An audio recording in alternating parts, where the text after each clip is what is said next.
그 부분 제가 알려드릴게요. 안녕하세요. 공인노무사 이자연입니다. 잘 지내셨나요? 저번 영상에서 제가 미리 말씀드렸듯이 오늘은 휴일하고 휴가에 대한 내용을 다뤄보려고 합니다. 휴일과 휴가에 대한 내용은 사실은 제가 많은 회사나 또 많은 노동자분들 이렇게 상담도 하고 강의도 하고 교육도 하면서 여러 가지 내용의 강의를 많이 하는데요.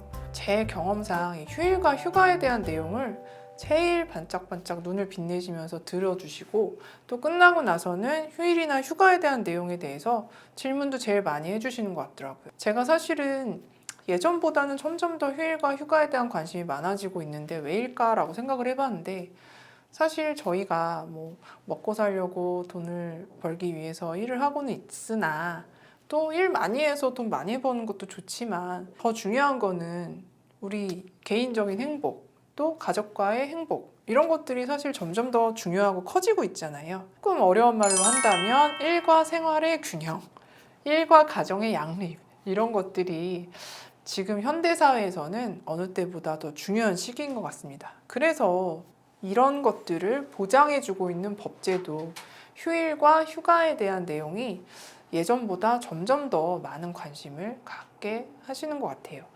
그래서 오늘 내용은 우선 휴일에 대한 내용 먼저 다뤄보고 이어서 휴가에 대해서도 다뤄보려고 합니다.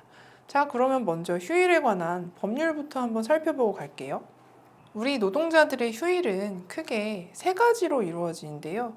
제가 준비한 법률을 먼저 보시면 근로기준법 제55조에 휴일에 대한 내용이 있습니다. 첫 번째 1항, 사용자는 근로자에게 일주일에 평균 1회 이상의 유급휴일을 보장해야 한다라고 되어 있죠.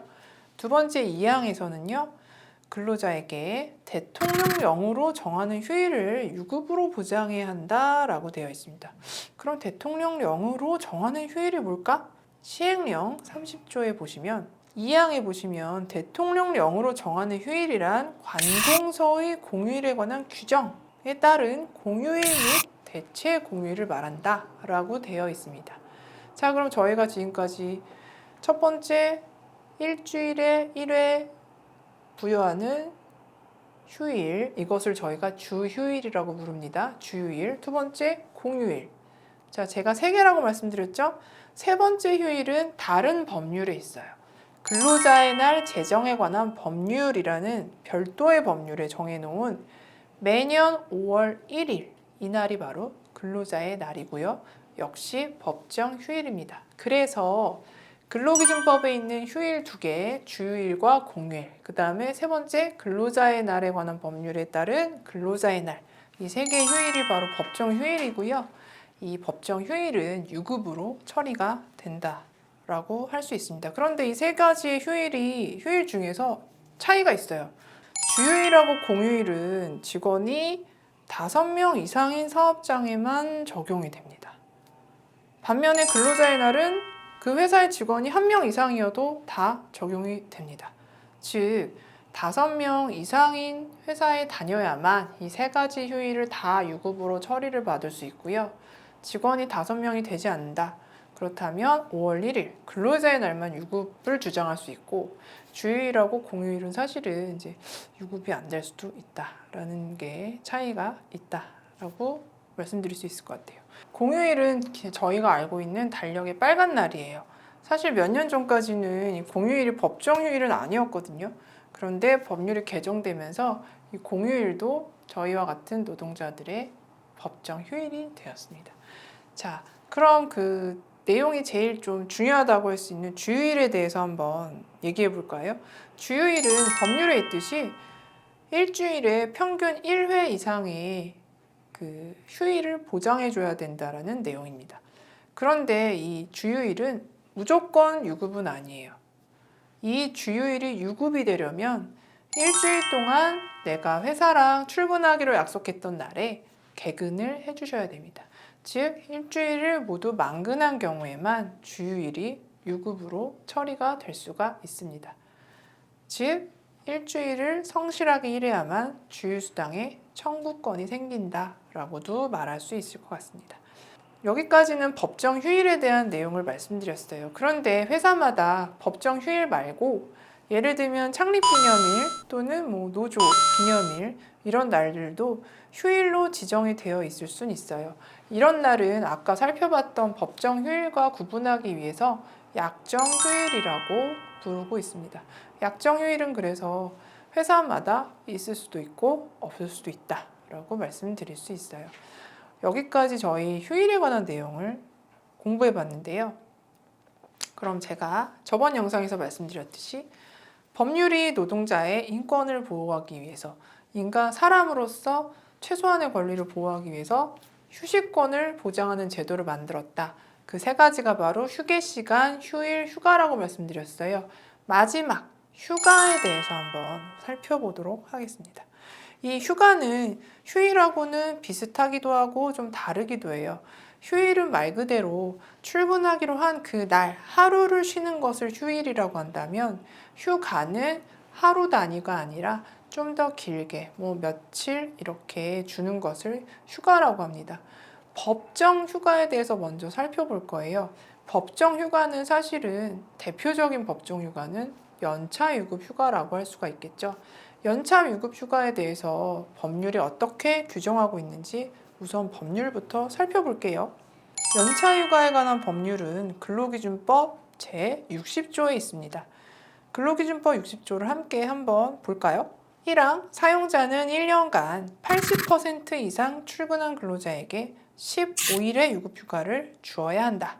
2항 계속 근로한 기간이 1년 미만인 직원 또는 1년간 80% 이상 출근을 못한 직원에게는 15일의 휴가가 아니고 1개월 개근했을 때 1일의 유급휴가를 주어야 한다. 세 번째, 회사는 3년 이상 계속 근로한 직원에게는 1항에 따른 휴가, 즉 15일에다가 최초 1년을 초과하는 계속 근로연수 매 2년마다, 즉 2년 단위로 1일씩 가산하여 휴가를 주어야 한다. 단, 가산 휴가를 포함한 총 휴가는 최대 25일까지로 한다. 자, 이 제60조 1항, 2항, 그리고 4항이 연차 휴가에 관한 가장 중요한 내용이라고 할 수 있습니다.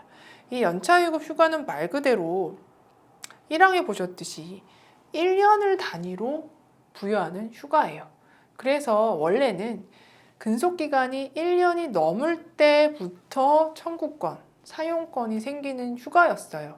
그런데 이 법률이 개정과 개정을 거듭하면서 아까 말씀드렸듯이 지금 현대사회는 휴식권의 보장을 중요하게 생각한다고 말씀드렸죠. 그래서 1년 미만인 직원에게도 이제 휴가를 부여할 수 있게끔 조문이 추가가 되어서 아까 보신 그 현재의 연차휴가에 관한 법률이 되었습니다. 그리고 한 가지 더 중요한 거, 제가 아까 휴일에 관한 내용을 말씀드리면서 근로자 숫자에 따라서 적용이 될 수도 있고 안 될 수도 있다고 말씀드렸죠. 휴가도 마찬가지예요. 이 휴가도 직원이 5인 이상인 회사에는 의무지만 직원이 5명이 넘지 않는 회사는 사실은 의무사항은 아니다라는 점을 꼭 기억해 주시기 바랍니다. 그리고 한 가지 더, 사주를 평균해서 일주일의 근로시간이 15시간 이상인 근로자에게만 이 휴가의 청구권, 사용권이 있고요. 저희는 이제 초단시간 근로자라고 합니다. 4주 평균에서 1주 근로시간 15시간이 넘지 않는 미만인 근로자에게는 이 휴가에 관한 내용은 적용되지 않습니다. 자, 연차휴가에 대한 내용을 간단하게 살펴봤는데요. 기본 원칙은 뭐다? 일단 첫 입사해서 1개월 개근할 때마다 하나씩 연차가 생긴다. 두 번째, 만 1년이 되면 그 해당 만 1년 동안 내가 출근율이 80%가 넘는다면 이제 15개의 휴가가 생긴다. 세 번째, 이렇게 휴가가 15개로 끝나는 것이 아니라 내가 이 회사에 장기 근속하게 되면 3년 이상 일하게 되면 이제 2년마다 휴가가 한 개씩 늘어난다. 그래서 최대 25개까지도 연차 휴가가 늘어날 수 있다라는 게 기본입니다. 이렇게 제가 설명만 해드려서는 사실은 내 연차를 계산하기가 쉽지가 않아요. 듣기는 들었는데 무슨 말인지 잘 이해를 하기 어렵거든요. 자, 그래서 제가